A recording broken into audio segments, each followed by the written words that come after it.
A escravidão no Brasil. A escravidão no Brasil foi uma instituição violenta e desumana. Essas eram as palavras que eu queria falar, né, na minha fala inicial. Que existiu durante mais de 300 anos e foi responsável pela escravidão de milhões de indígenas e africanos. Aqui a escravidão no Brasil, né, uma gravura aqui mostrando como era o trabalho dos escravos, né, aqui, no caso aqui num engenho, né, um engenho de cana de açúcar. Era muito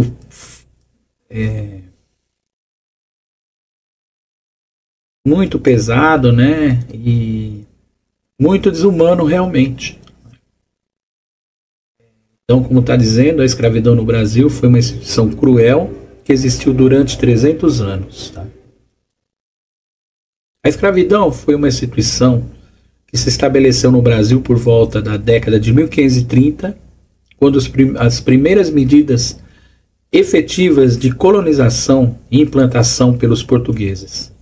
Essa escravidão ocorreu, a princípio, com os nativos entre o século XVI ao século XVII. Os nativos, né, os indígenas, né, ocorreu inicialmente com os indígenas, tá? E foi sendo gradativamente substituído pela escravização dos africanos, que chegaram no Brasil pelo tráfico negreiro. A escravidão no Brasil atendia à demanda dos portugueses por trabalhadores braçais, tipo de trabalhador que os portugueses desprezavam, né? O trabalho braçal, no caso, os portugueses desprezavam, eles não gostavam muito, né, de pegar o pesado, né? E nos séculos XVI e XVII, isso estava relacionado principalmente com o trabalho nas roças. O princípio, né? Então, a princípio, a relação de trabalho utilizada pelos portugueses foi o escambo com os indígenas, mas ao longo optaram por implantar a escravidão. Então, no início lá, quando os portugueses chegaram aqui no Brasil, eles começaram a negociar trabalho com os indígenas a troco de alguma coisa, né? E o escambo a gente sabe que é troca, é uma troca. Eles trocavam mercadorias, coisas que interessavam aos indígenas a troco do trabalho deles, né? E mais ao longo optaram por implantar realmente a escravidão, escravizar os índios. Então a escravidão no Brasil foi tão cruel e a quantidade de africanos que foram trazidos durante 3 séculos foi tão grande que a imagem do trabalhador escravo em nosso país associou-se com a cor da pele, né, do africano. Um sintoma evidente de racismo que estava por trás da instituição da escravidão em nosso país.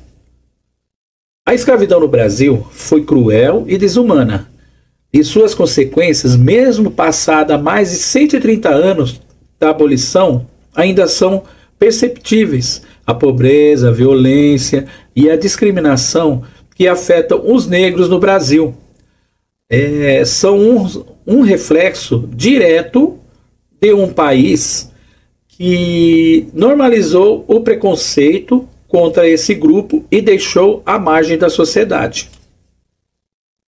Importante nos atentarmos que a escravidão também afetou milhões de indígenas e disseminou preconceitos em nosso país contra esse grupo também, né? Então, dentro desse contexto também da escravidão, os indígenas também sofreram muito, né? Porque eles foram escravizados no início, né? No início eles estavam aí com os portugueses chegaram com a ideia de pagar o trabalho, né? Como disse aí o texto, através de um sistema de escambo, de troca, né? Ó, eu te dou tal coisa e você me trabalha para mim, corta a madeira, planta alguma coisa, né? Então tinha esse tipo de negociação, né? Vamos dizer. Mas contra, vamos dizer, como está dizendo o texto aqui, né? Além do próprio preconceito contra os indígenas, né?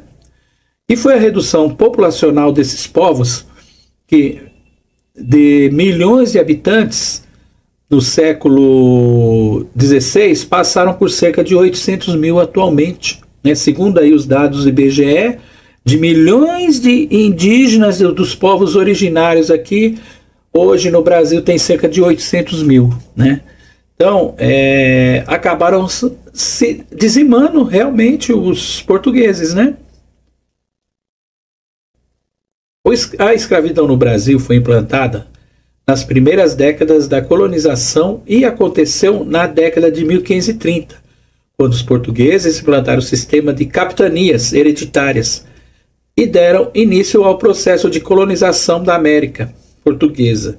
Até então, a relação de trabalho utilizada pelos portugueses baseava-se no escambo com os indígenas e na exploração do pau-brasil, né? Como eu disse lá no início, eles faziam trocas, né? Tipo de trocas com os indígenas e faziam a negociação aí com o pau-brasil, explorava o pau-brasil, né?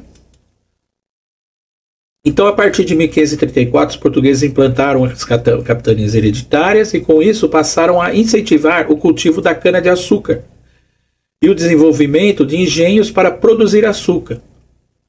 Como essa era uma atividade complexa que necessitava de mão de obra, os portugueses encontraram na escravidão a saída para a falta de trabalhadores, já que eles próprios não queriam realizar o trabalho pesado. Assim, os primeiros grupos a sofrer com a escravidão foram os indígenas.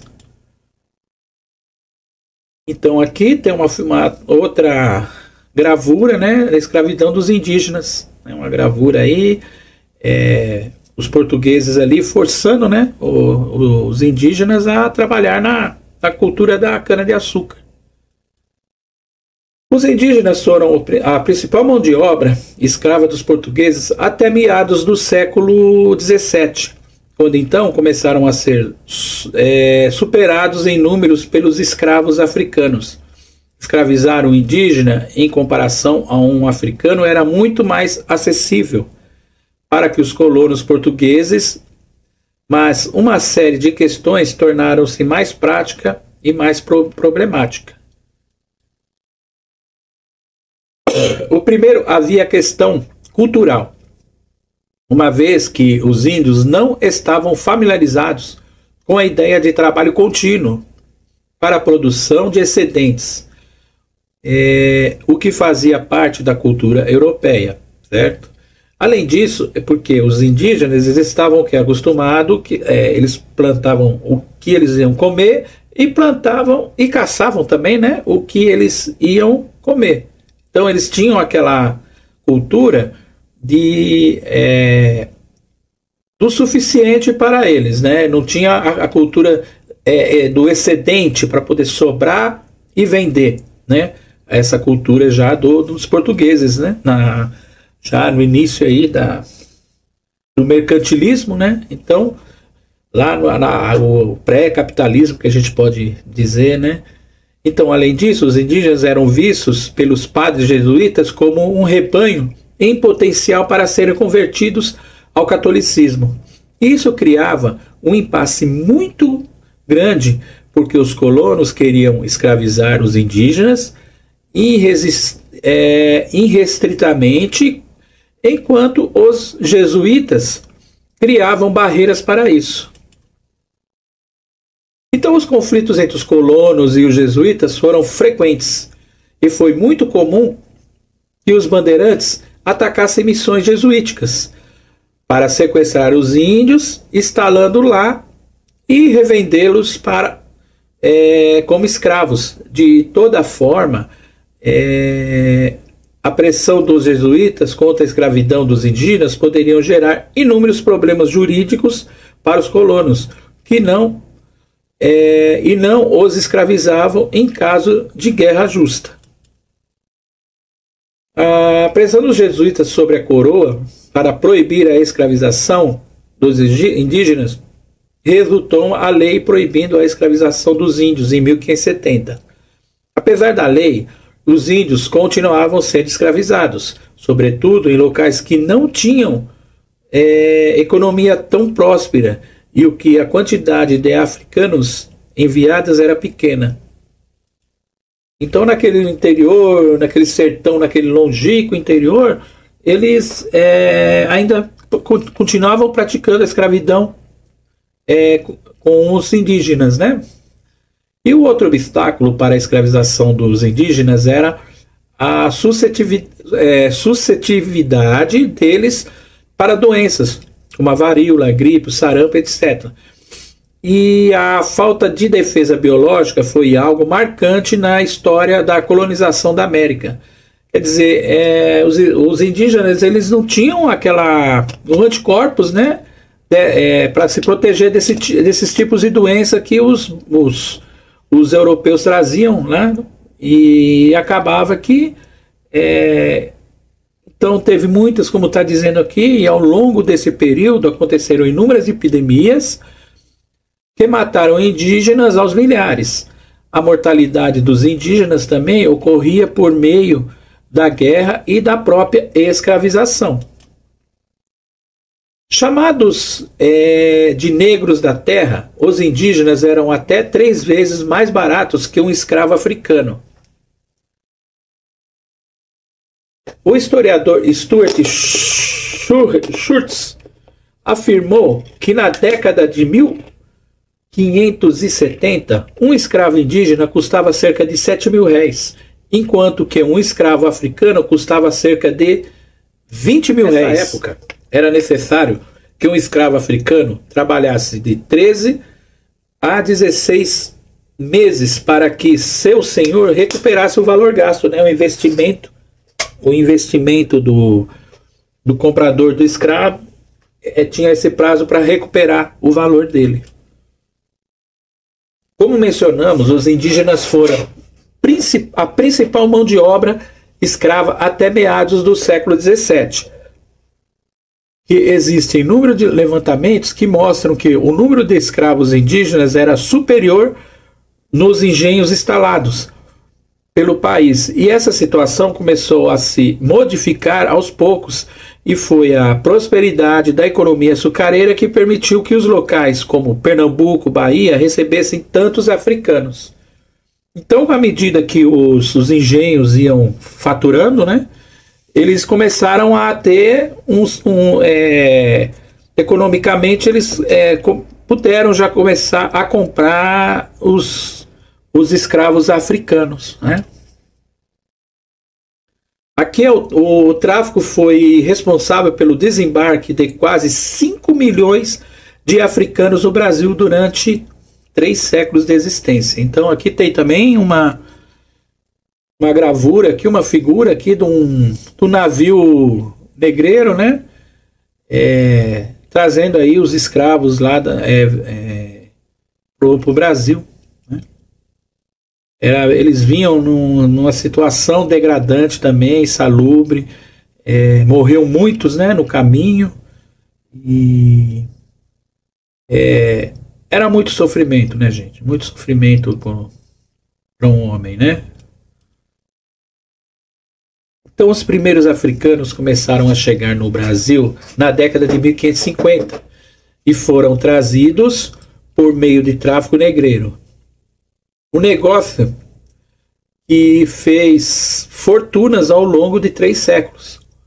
Os portugueses tinham feitorias instaladas na costa africana desde o século XV. E desde então mantinham relações comerciais com reinos africanos, dos quais incluíam a compra de escravos.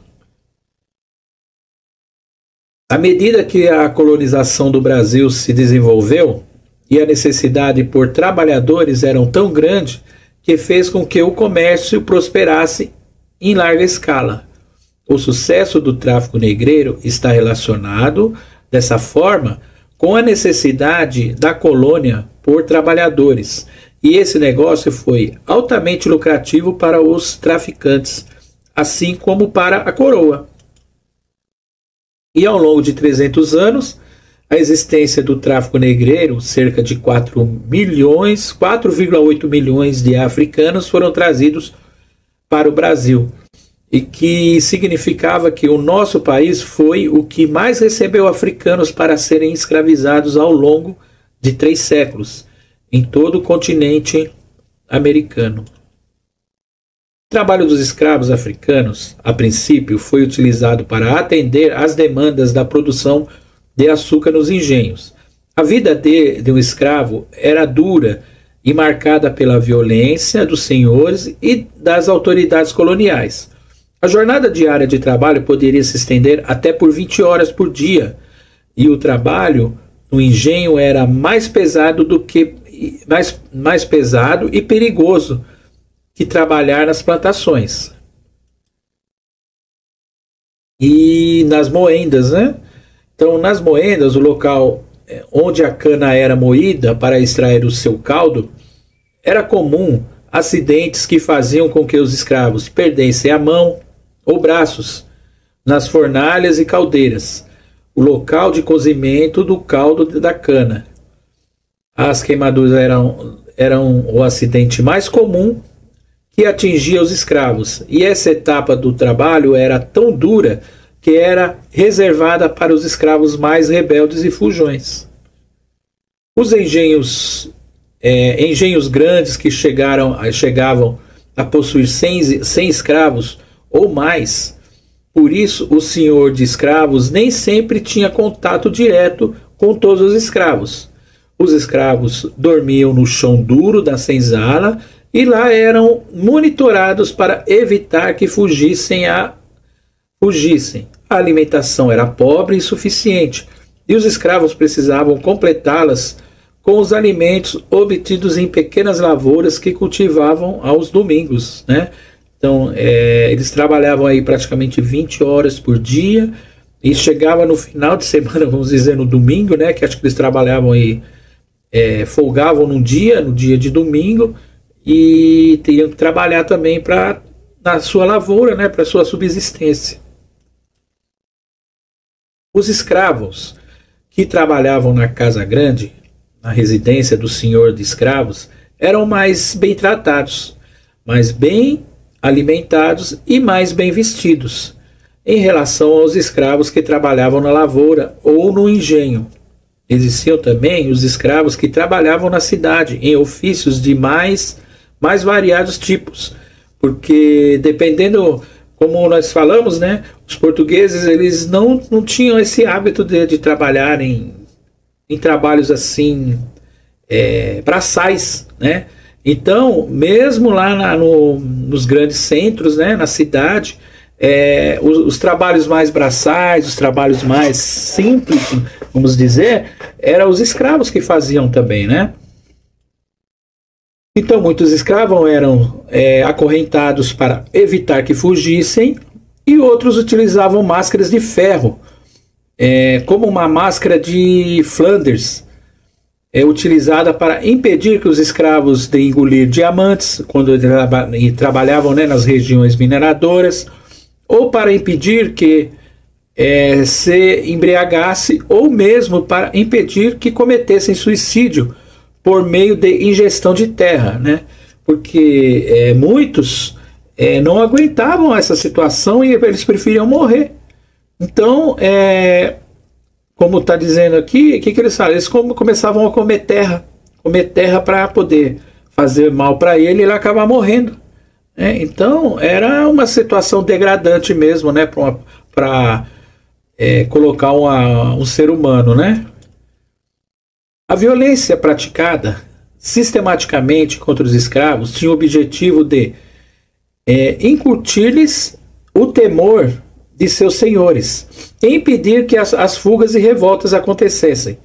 No caso das escravas, a violência ganhava outras dimensões, pois além de tudo sofriam em relação ao trabalho, ainda eram vítimas de estupros, frequentes, praticado por seus senhores feitores.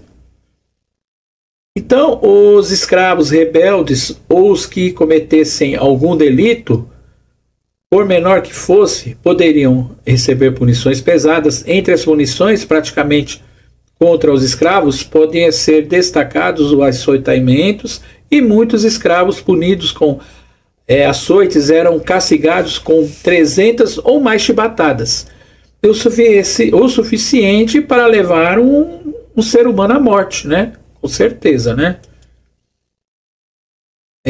O historiador Thomas Skidmore resgatou um relato que afirma que, por ofensas insignificantes, jogavam seus escravos vivos na fornalha ou os matavam de várias maneiras bárbaras e desumanas. A força, o envenenamento também eram formas utilizadas para executar um escravo.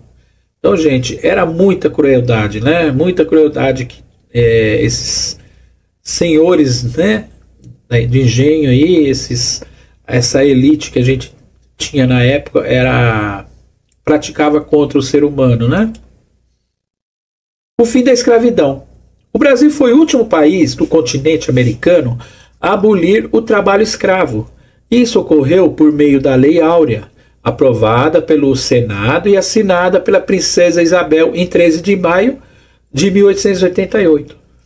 O fim da escravidão no Brasil não foi por um ato de bondade da monarquia brasileira, mas foi uma conquista realizada por meio do engajamento popular e da resistência dos escravos. Os escravos africanos, porém, não aceitaram a escravização e a violência direcionada a eles de maneira passiva. A história da escravização africana no Brasil é marcada pela resistência e luta dos africanos que fugiram e formavam quilombos, revoltavam-se e matavam os seus feitores e senhores. Dois grandes episódios de resistência escrava foram a formação do Quilombo de Palmares e a revolta dos malês, né? Nós contamos aí. Então, pessoal, finalizando aí a nossa aula, a primeira parte da nossa aula, falando a respeito aí da escravização primeiramente dos indígenas e depois a escravização dos africanos, né? Eu vou passar novamente aí um clipe para vocês, né? Que eu achei bastante interessante e curioso também, aí, mostrando o cotidiano do escravo aqui no Brasil, tá? Então vamos lá, eu vou passar para vocês aí, e em seguida aí eu vou finalizar essa aula e vou reiniciar a próxima aula, tá? Que o nosso tempo está acabando da aula e eu já reinicio em seguida aí a próxima aula, tá bom? Vamos lá.